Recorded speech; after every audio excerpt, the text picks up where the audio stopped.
দেখতে দেখতে সময় যে কিভাবে চলে যায় আসলে টেরই পাওয়া যায় না। আলহামদুলিল্লাহ, আজ আমাদের বিবাহ বার্ষিকীর 15 বছর কমপ্লিট হলো। আসসালামু আলাইকুম এভরিওয়ান, সবাই কেমন আছো? আমি আমেনা লাইফস্টাইল থেকে আমেনা বলছি। তো যে যেখান থেকে আমার ভিডিওটা দেখছো অবশ্যই একটা লাইক দিও আর চ্যানেলটা সাবস্ক্রাইব করে পাশে থেকো আপুরা। তো আমি আজকে সকালের ব্লগ নিয়ে হাজির হলাম তোমাদের জন্য। তো আজকে যেহেতু আমাদের একটা বিশেষ দিন, আমাদের বিবাহ বার্ষিকী, তার পাশাপাশি আমাকে হাসপাতালে যেয়ে কিছু টেস্ট করাতে হবে। তো সকাল সকালে চলে গেলাম, আর ছেলেকে নিয়ে রেডি হয়ে বেরিয়ে গেলাম হসপিটালের উদ্দেশ্যে। কিন্তু যাওয়ার আগে একবার স্কুলেও যাব, মেয়েকে বাসার চাবিটা দিয়ে আসার জন্য। কারণ এমনও হতে পারে হয়তো আমার যদি একটু লেট হয় তাহলে দেখা গেছে মেয়ের স্কুল ছুটি হয়ে যেতে পারে। তাই এই ভেবে তাকে বাসার চাবিটা দিয়ে আসলাম। সে তো মন খারাপ করেছে যে মা তোমার কি হয়েছে। আমি বললাম যে তেমন কিছু না, আমার কিছু টেস্ট করাতে হবে এই তো আমি ছেলেকে নিয়ে চলে যাচ্ছি হসপিটালের উদ্দেশ্যে। আজকের ওয়েদারটা একেবারেই মেঘলাও না আবার গরমও না, খুবই ভালো, ঠান্ডা একটা মৃদু বাতাস বয়ে যায়। তো সব কিছু শেষে এই তো আমি হসপিটালের কাছাকাছি চলে এসেছি। এটা পপুলার ডায়াগনস্টিক সেন্টার, বরিশাল সদরে অবস্থিত। কিন্তু হসপিটালের ডাক্তারগুলার সেবা খুবই ভালো, ডাক্তারগুলো তাদের ব্যবহারগুলো খুবই ভালো, কোনো খ্যাস নাই। তারপরে নার্সগুলার ব্যবহারও খুবই ভালো। তো সব কিছু মিলে আমার খুব ভালো লেগেছে। তো আমি চলে আসলাম কাউন্টারে। তো এইখানে মোটামুটি ভিড় ছিল। তো কাউন্টার থেকে আমার স্লিপ কেটে তারপরে আমাকে প্যাথোলজিতে যেতে হবে টেস্টগুলো করানোর জন্য।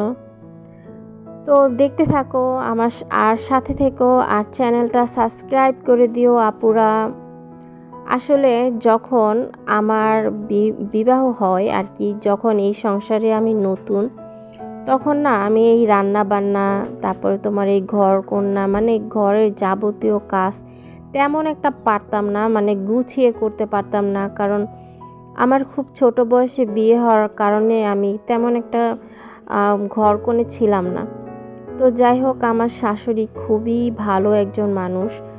আমার শাশুড়ি আমাকে সব শিখিয়ে পড়িয়ে নিয়েছেন। আজকে আমি পাক্কা রাঁধুনি বলতে পারি।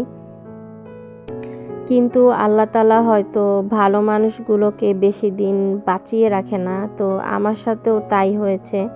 আমার শাশুড়িও খুবই ভালো মানুষ ছিলেন। তো এই তো 3 বছর হয়ে গেল আমার শাশুড়ি মারা গেছে। সবাই দোয়া করবে আমার শাশুড়িকে যেন আল্লাহ তাআলা বেহেশত নসিব করুক। আর আর তার 2 বছর পর আমার শ্বশুরও মারা যায়। তো এখন ধরতে গেলে আমার একার সংসার, আর একটা ছেলে একটা মেয়ে নিয়েই আমার সংসার। হাজবেন্ডও খুবই ভালো মানুষ। আমাদের মধ্যে কখনো ভুল বোঝাবুঝি হয় নাই। একে অপরের প্রতি অঢেল বিশ্বাস থাকার কারণে আজ এই পর্যন্ত আমরা। সবাই দোয়া করো আমাদের জন্য, যাতে করে আমরা এইভাবেই একসাথে মৃত্যুর আগ পর্যন্ত থাকতে পারি। তো আমার ফলগুলো নিয়ে আসার পর আমি একটু ফল খেলাম।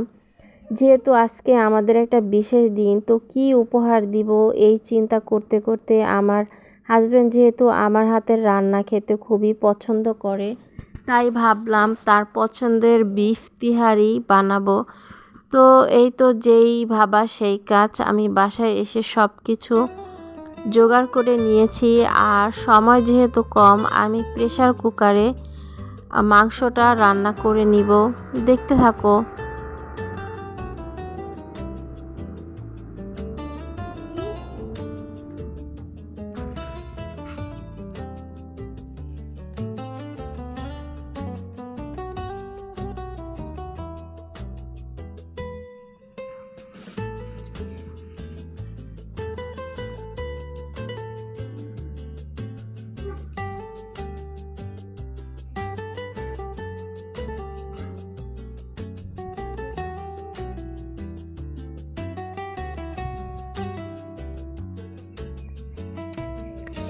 এই পর্যন্ত এতক্ষণ আমার সঙ্গে থাকার জন্য আপুরা তোমাদেরকে অসংখ্য ধন্যবাদ।